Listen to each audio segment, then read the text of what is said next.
If you are a hacker and you are wondering how to conduct a DoS attack, in this video I'm going to show you how to conduct a DoS attack. But before we get there, if you are coming across this video, support me by sharing this video and giving it a thumbs up. With that aside, let's go straight to business. So first of all, what is a DoS attack? A DoS means denial of service, and there is another one we call a DDoS, or some people call it DDoS. A DDoS means distributed denial of service. So these two types of attack are slightly different from each other.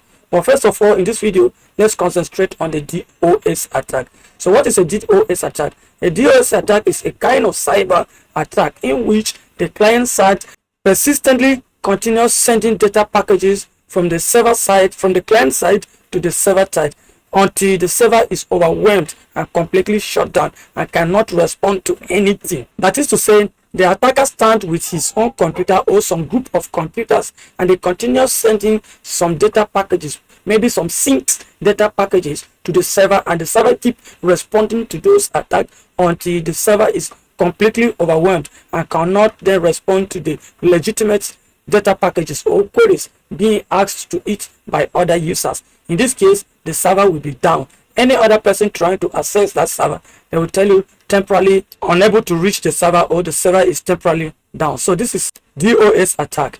Moving away from that, there are different types or different ways of conducting a DOS, and this is just one of the ways we conduct DOS. In this case, let's go to our terminal, and in our terminal, I'm going to use HP to conduct this kind of attack. So I will say -F, and these are some arguments we may use. So there are a lot of them here.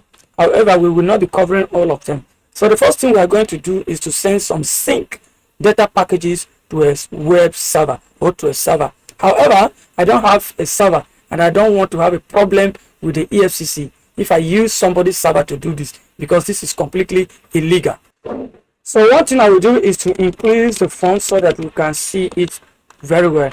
And I'm going to write HP, and I'm going to provide an IP address here, and I don't have an IP address. Let me go back and see if I can provide an IP address. So from here, I'm going to write sudo.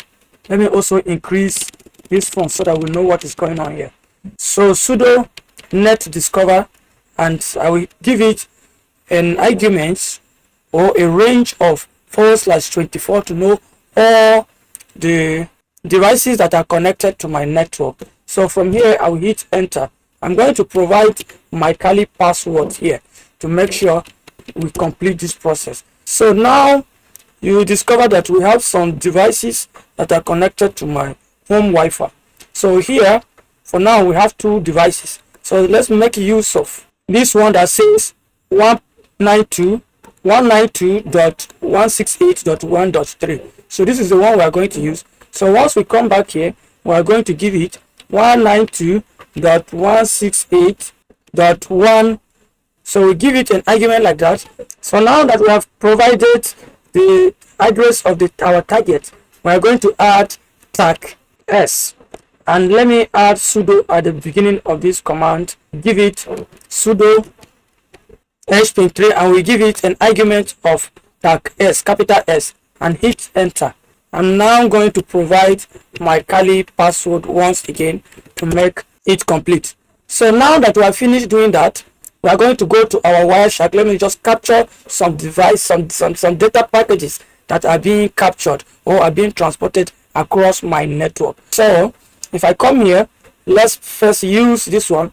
Now, if you look at my Wireshark, you have discovered that some things are moving here.